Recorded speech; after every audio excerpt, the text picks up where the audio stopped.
Hello and welcome to this RedMonk conversation. My name is Kate Holterhoff, Senior Analyst at RedMonk. And with me today, I have Jack Bridger. Jack works in developer experience at Layercode and is the host of Scaling DevTools, which is a podcast that I was lucky enough to guest on last year, I believe. So, Jack, thanks so much for joining me on the Monkcast. Yeah, thank you, Kate, for having me. It's an amazing podcast, and just listening to it today, and it's learned so much.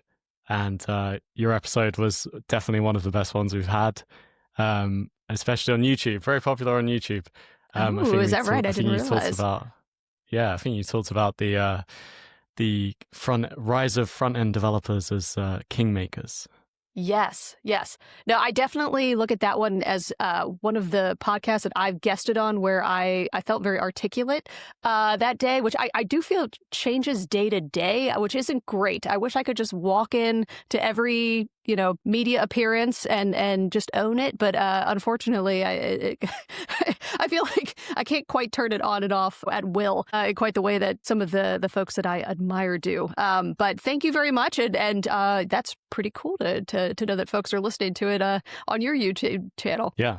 It was a great episode. So, Jack, you are working at Layercode right now, and I'm interested to hear what Layercode is and what you do there. Yeah, so I'm helping Layercode with developer experience, DevRel stuff. It's my first time doing that. And we help people building voice AI. So right now, I guess everyone knows like 11 Labs do like voice, and you've got like Assembly AI and DeepGram that do like transcription. And then what we're working on is that kind of whole picture of where if you want to build the whole pipeline that's got the voices hurt, like you say something and then it gets transcribed and then it detects if you finish talking and it should, go get an answer, send it off to an LLM, generate an answer and say it back and like run this in the client or run it in connected up with Twilio and over the phone.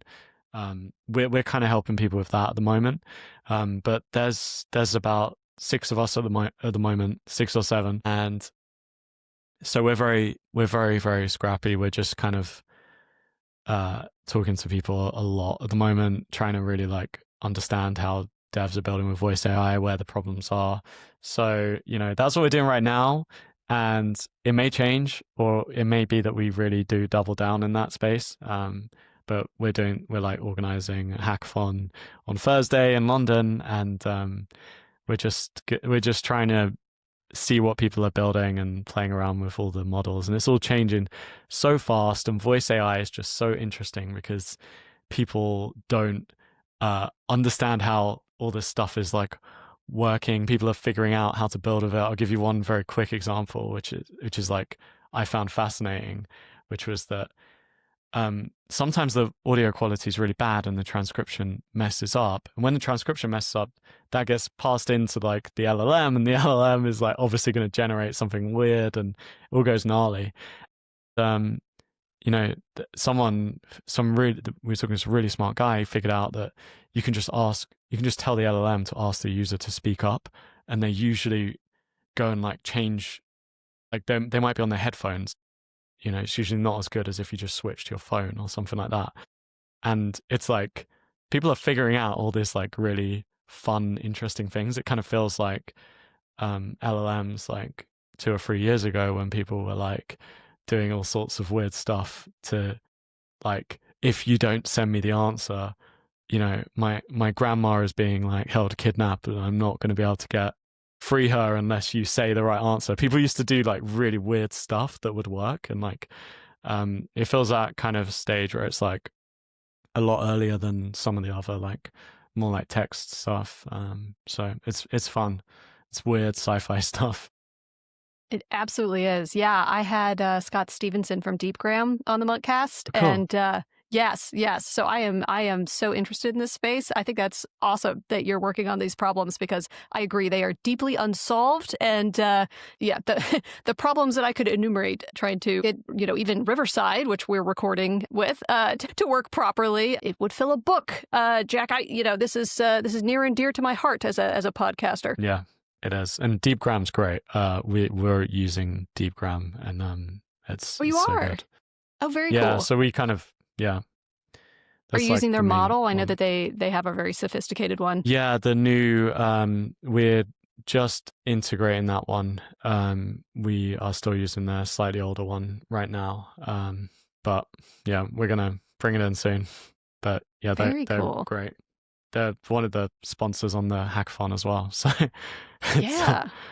All yeah. right. Shout out to Deepgram. That's awesome. Shout out Deepgram. Fantastic. Okay. So I invited Jack on the Monkcast today to talk about founders because it's something that, I guess I kind of take for granted on the Monkcast. Like we have founders on here, but we don't talk about what it means and like lessons about that. So I want to start by getting a sense, Jack, about why you have been so interested in founders on your own podcast. Well, I think it's because I'm someone that's founded 2 or 3 startups, and some of them have done okay, but they haven't really gone on to the kind of heights that I'd hoped. And so I think it's that kind of like journey for like wanting to learn for myself what the best people are doing, and trying to see if that will lead me to be better. And so the podcast is really quite in a way selfish endeavor, because it is just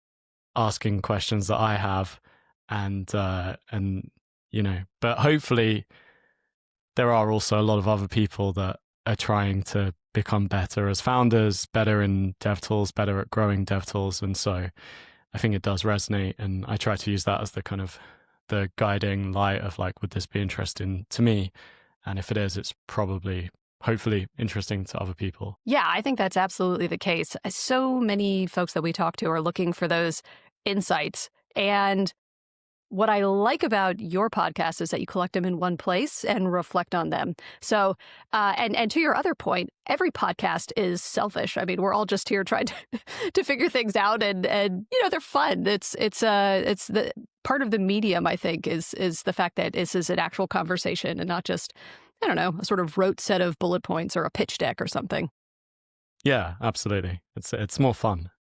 I think, yeah, if it was just writing articles every week, I think that's tough. And then also like one person doesn't have anywhere near as many insights as if you just talk to a different person every week, because they're an expert in something probably.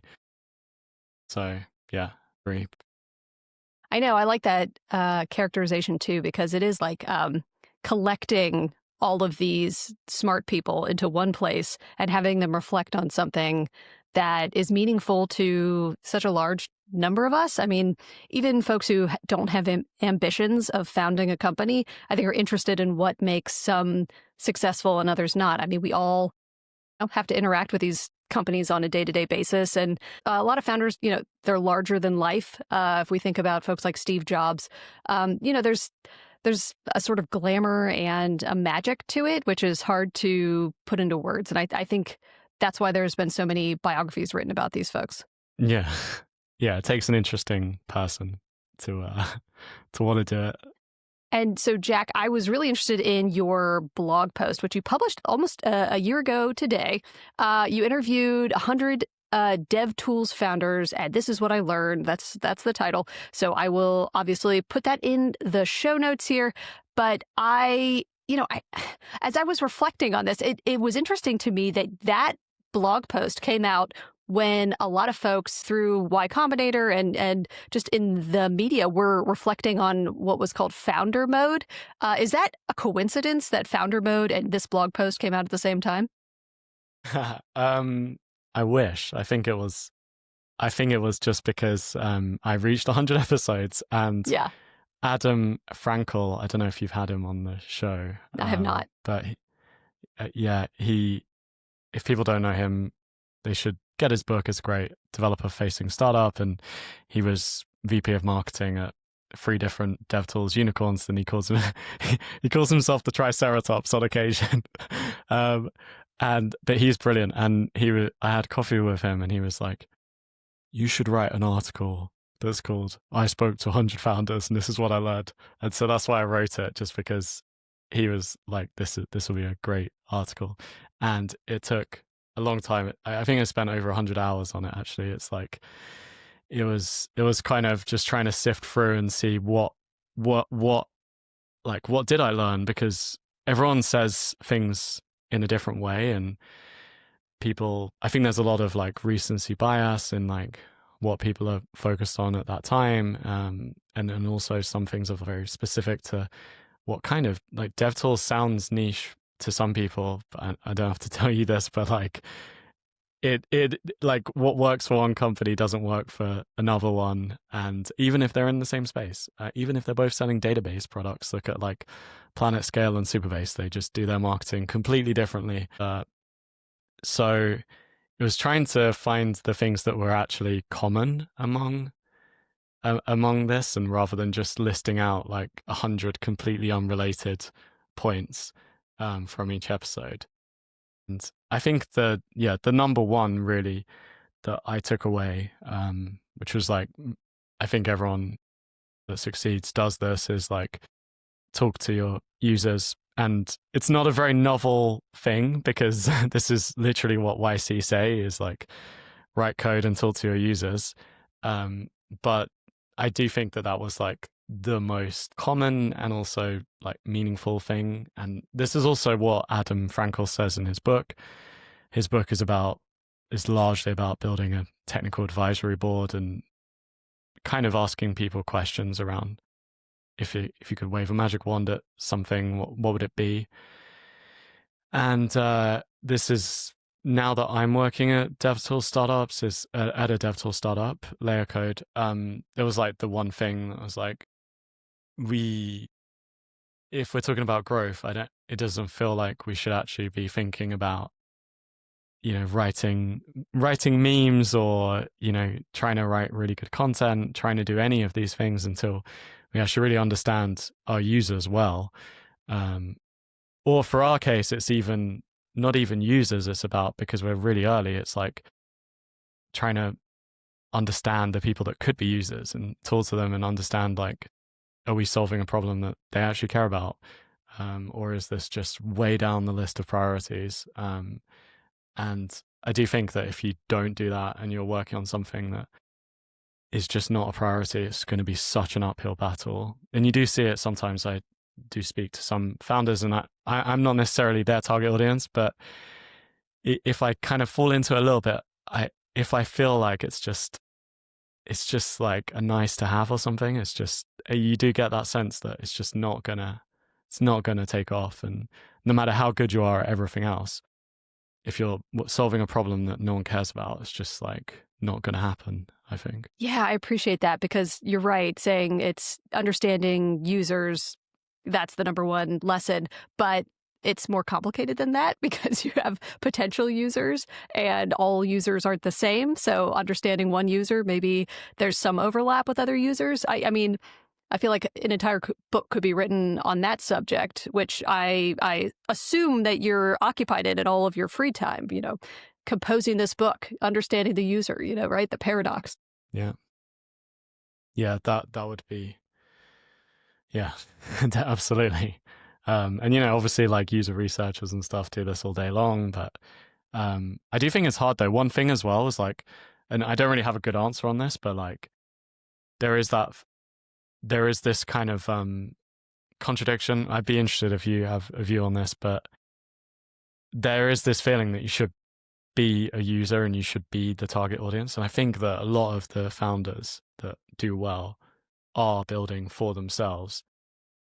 And then, but it still feels like you should also talk to users. But maybe that is the kind of cheat code that if you are the user, probably a lot of your friends are also the same. And it's just easier to just, I think Colin from Clerk was talking about how at his, he didn't do YC, he did the, there's another one in SF, I forget the name of it, but similar to YC. And he would just watch people use Clerk and just ask them, what are you doing? Like, why are you doing that? Like, what do you think's going to happen here? And so I don't know, like, I think talk to your users, ideally be your user. It's easier, I think, as well. But I don't know. It seems like the thing that's the biggest driver. Yeah, I know. And that's so tough too, because it forces these founders to do it all, right? To not only be the charismatic leader that's, writing the, blog posts that everybody wants to share on X or LinkedIn, but also, they have to understand the financials in this fine-grained way. But then they're also developers. That's a lot to ask out of one person. Yeah. And then that's also the other thing is that like it's really hard, and I do think there is some level of like this is the really like some people are very good, and it's like that's like not such a fun topic, but like I don't know, you do see that like some of the people that do really well, just like they are just so sharp and obviously so energetic, and it's I don't know, like that's the part that is hard if you're doing a podcast on like how do you improve things. It's like it's like kind of hard, that part, because it's just there's some innate part to it, I think, as well. Yeah. And I think one of the things that I took away from this blog post was the fact that founders, often their first startup doesn't succeed. And then they take those lessons to the next one. I'm thinking of David Mitton, who is the co-founder of ArcJet. He says something to that effect. But and the lessons that they take to that second startup aren't always the same, right? So, he, for instance, talks about having a growth engine as being so hard, right? The idea of growing the user base is, more difficult than trying to get good product and even getting folks to kick the tires. It's like, how do you expand from there? How do you scale? Yeah. Do you have a theory on second founders or repeat founders? I mean, yeah, I'm sure. I think it's you learn to be better. I know for myself, like it's hard for that part, it's really hard to be like an outsider, I guess. Like so you can see that pattern that people started another one, but I know for myself, like my first one was better than my second one, and you do learn, and I don't know. But I do think there's also another case where like sometimes the pain of like why the first one failed is like the driver for the next one, and like WorkOS, like Michael, I know that his big thing was that like he worked at Dropbox, and that they Box kind of took their lunch a little bit on the enterprise side of things, and I think he had this challenge as well at his previous startup of like trying to build enterprise features, like kind of like seeing the pain of if you miss the enterprise market as well. Like, I mean, I think both of those companies did well anyway, but like can kind of lead you to like, oh, okay, this is the thing I want to do next. Because I do think like there's like maybe that when they do things, like I guess most people's first startup is often like something for students, or like they're building like order lunch when you're on campus or something like that, like where it's just like a problem that they see, but then they start building that, and then they run into like other problems that are a little bit more like less obvious to people, and then probably that's like a bigger business as well, where like it's just the space they see.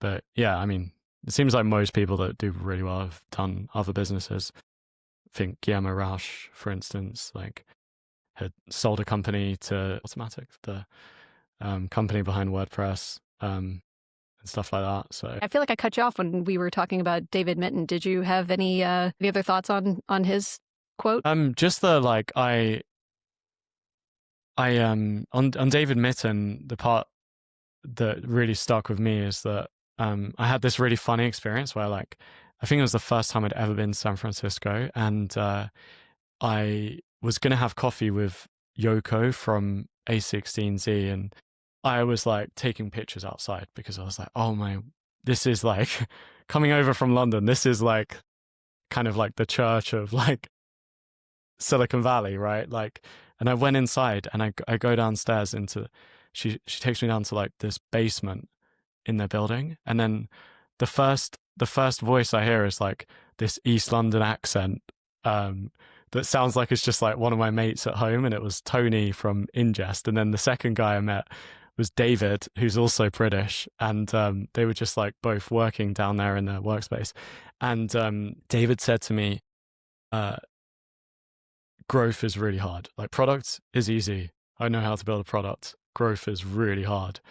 And I think they do say that about like second time founders, like cliche of like first time founders focus on product, second time founders focus on like distribution. And it definitely seems like that was his big takeaway. And I guess between those two startups, he was running console.dev, which probably gave them a lot of distribution. If people don't know, console.dev is like a really good newsletter on DevTools. They send like a weekly roundup of different tools, and they analyze like good things and bad things about them, which is their kind of USP. And he built this huge newsletter. So he's obviously got very good at creating content and distribution. Yeah, that's awesome. All right. So I want to make sure that we touch on some other points from this post. I didn't realize that you spent so much time on it. So I'm, certainly don't want to give short shrift to any of the major points here. So I want to talk about this idea of the fear gap and the knowledge gap. So you mentioned that finding first customers often comes down to like fear rather than lack of knowledge.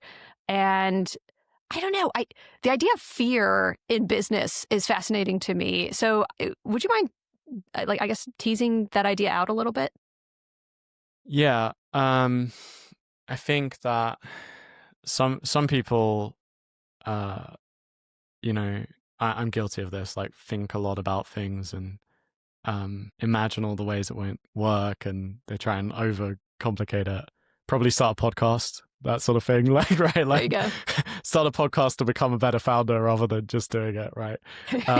So other people, I think, just do it. And, like, it's that, I think there is this huge, like, fear obstacle where I don't think, I think it's great if people listen to Scaling DevTools, like, please listen, but I think if you never listen to it, it would be totally, that's totally fine. And you never listen to any experts, but you just go out and just try things and fail and like, launch on product and like tweet about something that is not necessarily people like, put it in front of people. It's kind of scary. Like watching someone use it can be quite scary sometimes, like doing a demo, like when it's quite early. I think Jake from Railway was talking about this recently, that the biggest advice that he got early on in his career was just launch and just put it out there and like, don't be afraid. And I kind of questioned him a little bit on that. Like he gave some really interesting answers. That because I was thinking, well, okay, that makes sense if you're launching a social network, go launch it fast, test, see if people like it. But if you're launching a database or, you're launching like a media processing API or like something where people are going to build their businesses on top of yours, then, maybe you should have a bit of fear. Like maybe you should be afraid of this thing going down. But his view was just that at the beginning, it's just inconsequential, and you just gotta put it out there fast. And so I think when I say fear, it's really it's about speed. And I think if you're too afraid to put it out there, then it's just you're just wasting time. And people know this. Everyone knows that. Like it's the kind of thing I see say all the time. It's not unique stuff, but there's a very big difference between like knowing it and doing it, I think. And can say for me personally, any time I've just put, like, the worst that can happen is no one cares. And it's very rare like that. If someone insults you or like says it's terrible, it's actually usually a good thing, because usually when someone thinks it's a terrible idea, someone else thinks it's like a great idea, and that's better than no one caring at all.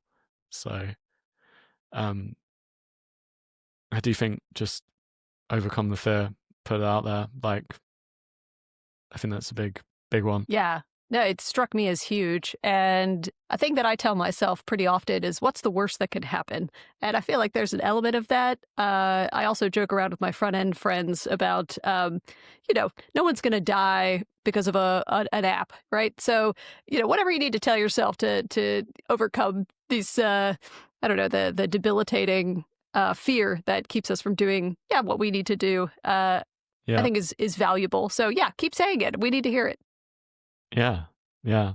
I do think as well, sometimes like maybe spending too much time on Twitter is bad as well, like, because it's just like a personal thing. But I feel like, I don't know if it's just the algorithm, but I just see like so much like fighting and people like insulting each other and saying like, oh, look at this company's like blah, blah, blah. Like, it's just, I feel like if you just get that out of your head, like, who cares? Like, I don't know. Yeah.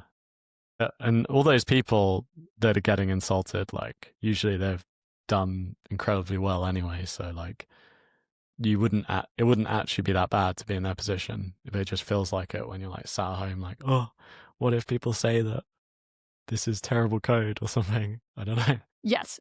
The fighting on Twitter, especially, or X rather, is, I don't know, it's well known for that. And I can see how that would be particularly debilitating, just to see that happening. Because I mean, it's not real life, it's just a reflection of, I don't know, a facet of what is going on, that doesn't, I don't know, really have any bearing on the reality. And it tends to be, the most bombastic personalities that get all the time. Yeah. So, but I think you're right on. It's the algorithm. It has nothing to do with value or, how articulate the argument is or whatever. Yeah. And it's like a lot of the time this stuff is good anyway. Like, I think like it's like easy to just not do stuff because you're worried about like getting slammed. But often, like, even when someone gets slammed, it's like, usually it's because they have a different perspective. Like, I have this, like, I think the one I see the most is like databases, right? Like, it's like they fight all the time. So you see like, we're talking to you, database people. Yeah, like but I always think it's always like, so the one you see a lot is like Neon and PlanetScale, like, and I've always like fighting, right? But I always think that the fighting is good for both of them because it's kind of like an ideological like stance where like they just believe and focus on different things. And like Neon, it seems, is like really in on like vibe coding and powering like a lot of like the kind of like vibe coding tools. PlanetScale, this whole thing is like enterprise and like just being really like rock solid and stuff like that. And so when they kind of fight, it's like you kind of learn, okay, like you learn like what they stand for anyway. And so like it shows up in people's feeds and like I feel like they probably would, I feel like they'd both disagree on this, but like from an outside perspective, I feel like it's good for both of them. And so I don't know, this is a massive side tangent, but I think that often what we get, I personally get like affected when I see this sort of stuff and I'm like, oh no, I don't want to be the one that gets like insulted. But actually, if you'd like step back and think, it's probably quite good for both of them. And if you're in that position, then it's great. I don't know. I think you're absolutely right. I mean, I was just talking to someone about Vercel and Cloudflare going at it on Twitter. Yeah. So I mean, it's constant, and that's, that's just topical. Yeah, it's like, and suddenly it's like, are you Vercel? Like, are you team Vercel or are you team Cloudflare? And it's like, but that's actually great because they've collapsed the whole universe to being like Cloudflare or Vercel. But like, what about the number 3 one? Like, no one's talking about that. So like, exactly. It's good to be in the fight. Like, Right. I know. And it brings awareness to both their products. And so, it seems like a win overall, even though maybe it's kind of foolish. I don't know.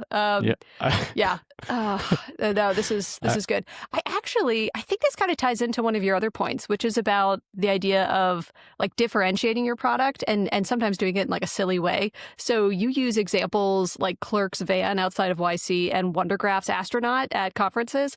And I love these examples because I enjoy the more bizarre the conference marketing, the better, the more outrageous, the more fun, the more whimsical, all of this is for the good as far as I can tell. So, Yeah, and so it seems like maybe this is also true online, right? So as long as you can differentiate yourself, maybe be a little ridiculous, maybe draw a Yeah. target on yourself. This is all, this is all part of it. This is part of the game.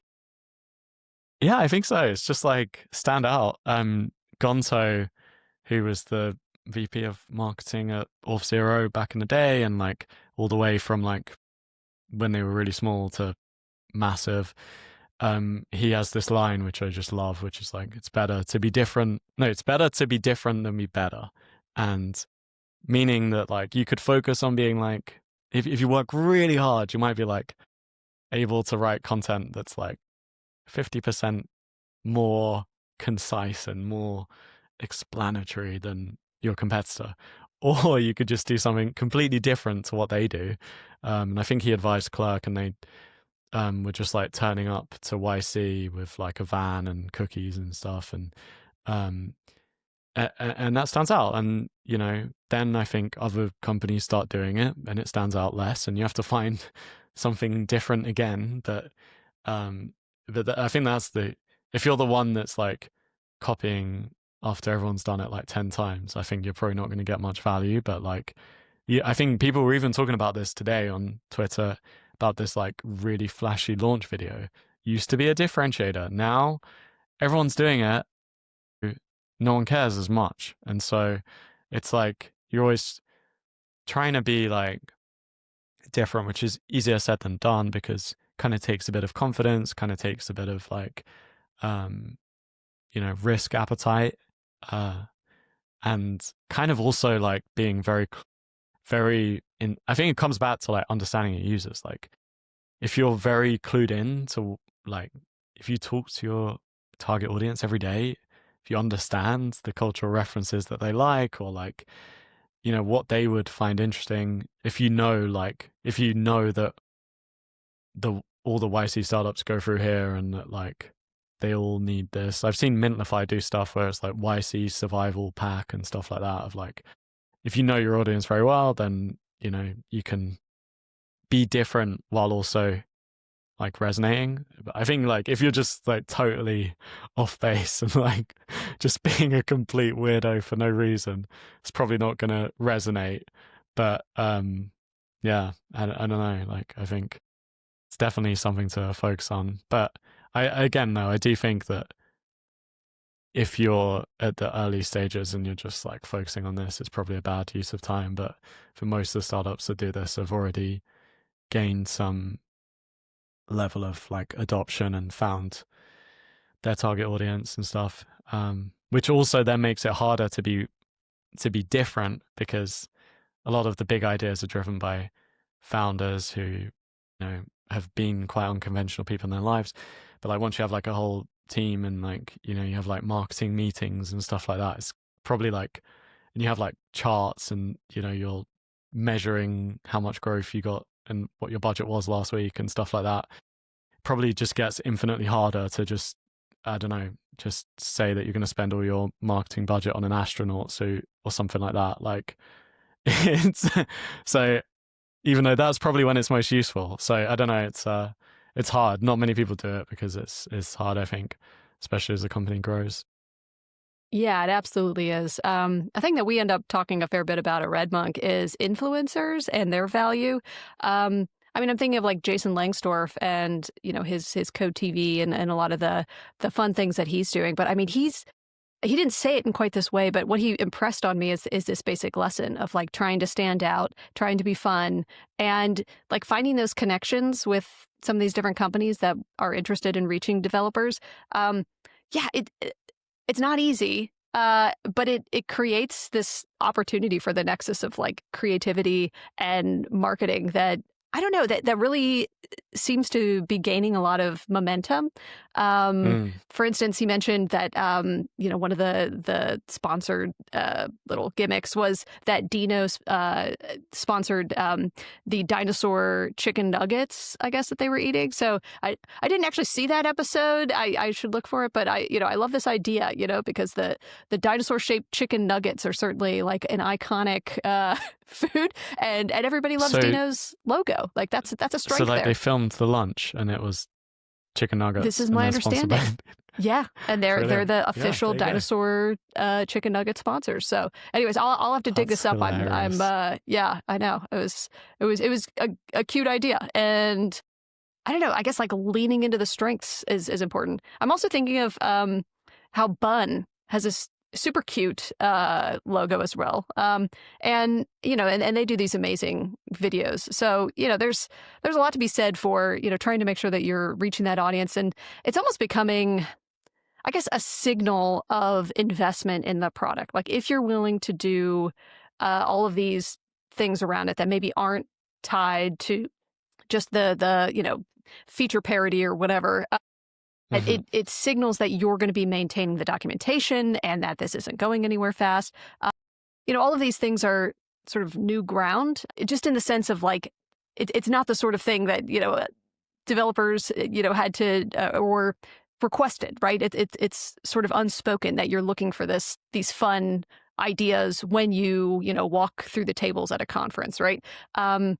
And yeah, so standing out, I don't know. I feel like it's kind of an evolving thing, and so what it looks like is changing quickly, Yeah. and I'm sure with like AI slop is only gonna change quickly, more quickly. But Absolutely. yeah, I don't know. It's an interesting lesson and something that I'm seeing as well.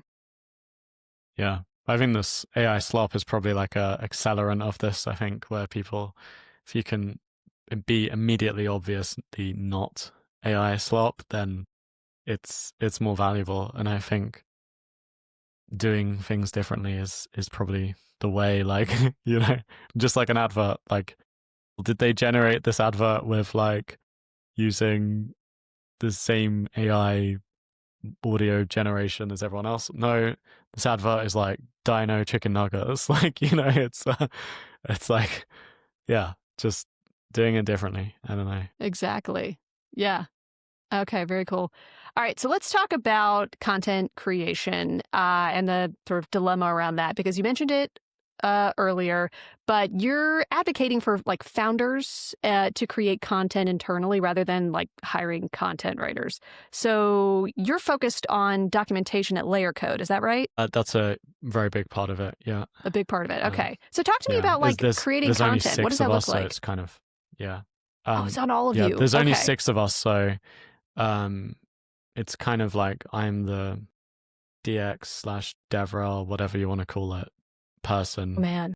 So write some small amount of code, use the product a lot, write docs, like talk to users, like help with marketing if we do stuff, like organize hackathons, that lots of random stuff. So Man. Okay. yeah. Thanks for helping me to understand a little bit better about what you do. Yeah, but does that speak to that, sort of larger idea from your, piece on founders? So in terms of the job or the like content? how you approach writing content.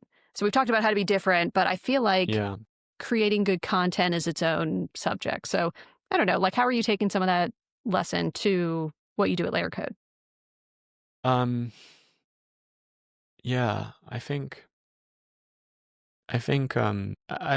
like when you don't understand, it's like broken record, but I think like as someone, what I'm gonna say is like talk to the people, talk to the users, right?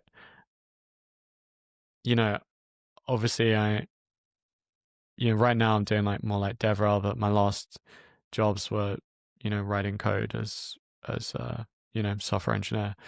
But I still don't understand the challenges of like, I can't be like, I get what it's like to build with voice AI. It's like a completely new space to me. I'd built some kind of like hacky things, tried to make like a scaling DevTools like voice bot thing. But when you talk to people building a voice, like they get things that would just never have occurred to me. They have problems that would never have occurred to me. They even just the terminology they use, like I was calling it transcription. No one calls it transcription. They call it speech to text. And it's just like these small things that I think if you just dive right in, you're like, start like trying to write like oh, the top 10 ways to, you know, make a great voice AI product, and then you just try to like go Google around and like find what other people have said and just bring it all into an article, it's like probably not going to do very well.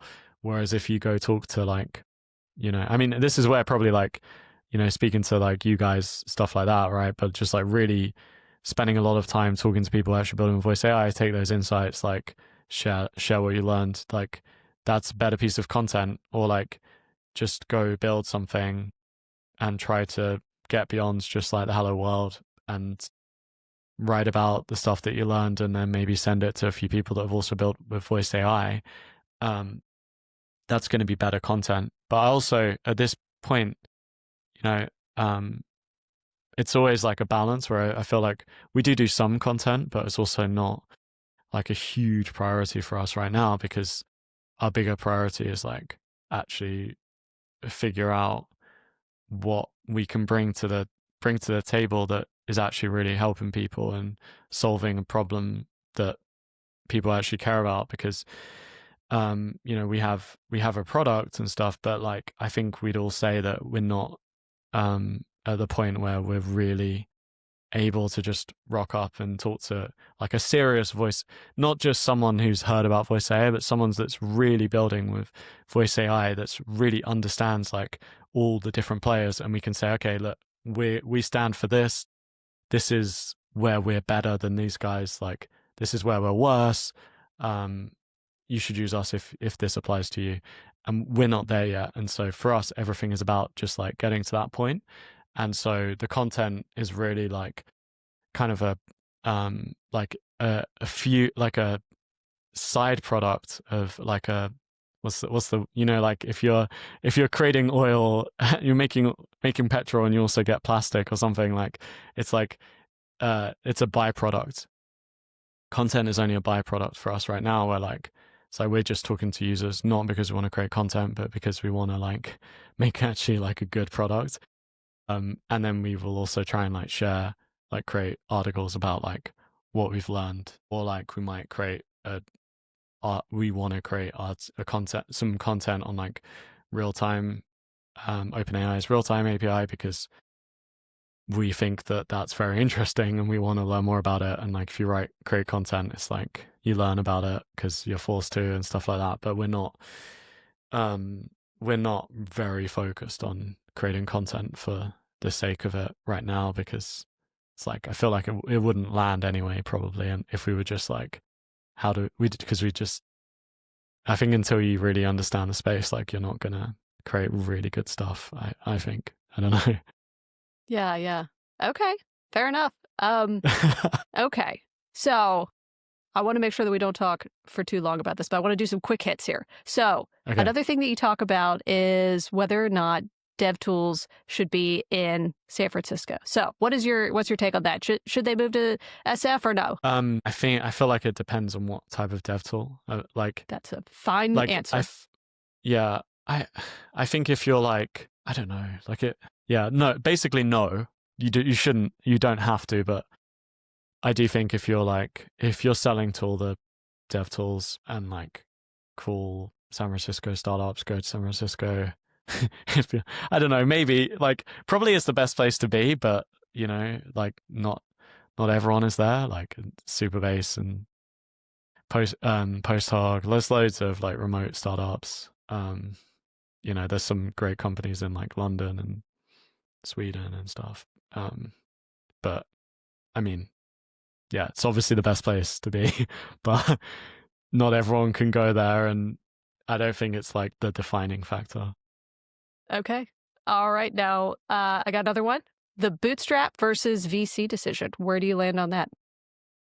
I think if someone who raises more money will like have a massive advantage over you because of like the scale, then you should raise money. Because if it's just like a very, very, very difficult problem and it's about speed and stuff, then yeah, like, but if you don't need to, then I don't know, like I used to have a strong opinion on this, but I just feel like just I don't know, like so I've got so many friends. Some of my best friends are like bootstrapped and doing really well. I've got a really good friend Elston who's built this company TinyHost, and it's just like simple web hosting, and they're doing really well.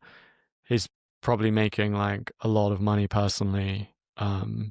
So for embarrassing him here, but I think he's pretty public with his numbers and stuff, and he's got like a small team, and he loves his life, and we grew up in the same town and stuff, and he's brilliant. But there's also obviously like if you're if you want to build a massive company, then you obviously need to raise like, or obviously, but like, and it's very rare. Like you have counterpoints like Atlassian and stuff, but I guess like almost all of the massive companies were VC. I don't know. I think just do what you want to do. It's okay if all of the answers are it depends. So, but I appreciate hearing your personal journey with this, how it's changed over time. So I feel like this is still working. This bit is still doing it for me. So this is good. Okay. Last rapid fire question. Sales teams for DevTools.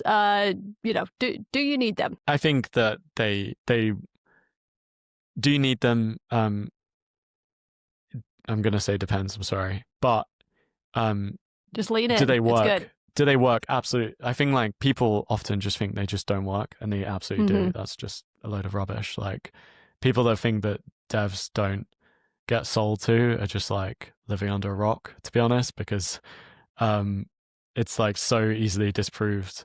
I mean, you just go look at how many sales reps AWS has. Like it's probably like thousands. I mean, so if developers don't buy stuff from salespeople, why does like AWS is not just like donating that money to poor salespeople, So it's like I think that's the biggest thing. Like, I don't hear it as much these days, but I feel like a few years ago that was like quite in, where people would just be like, it's all PLG, like DevTools don't need salespeople. It's like, well, I mean, it's just a channel. It's like, do you need to post memes on Twitter? Like, no, you don't need to post memes on Twitter. Could it work for you? Maybe, maybe it will work for you.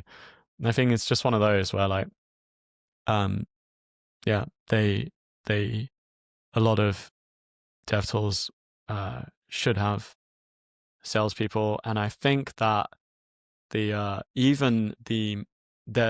to be this thing that people talk about, like the minimum like ACV for it to make sense to have salespeople. And the one I always heard when I worked in sales for 2 years, and before I went into development, it's kind of unusual. And at the time it was like £25,000, probably like $30,000 was like the thing that people would say is like the minimum deal size to make sense to have salespeople. But I spoke to my old boss recently, who used to be the VP of sales and revenue at VP of revenue at Stack Overflow, and big part of that was selling to developers with their Teams product. And he was saying that you could, if you sell stuff that's only like $900 of ACV, but if you can sell like a lot of them, or in a short space of time, and it's not like a complex sale, then you can have salespeople. And like, so I don't know, you can definitely have them, and I think seems like they're probably underused because it's unfashionable among DevTools startups.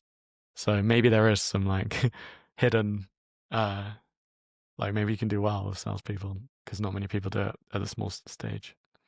All right. Well, I think that's a good place for us to wrap up. So I'd like to end these things with inviting you to tell us where we can keep up with your musings, Jack. I mean, obviously, everybody should go ahead and subscribe to your podcast so that they can keep up with your latest guests there. But are you also active on any social channels?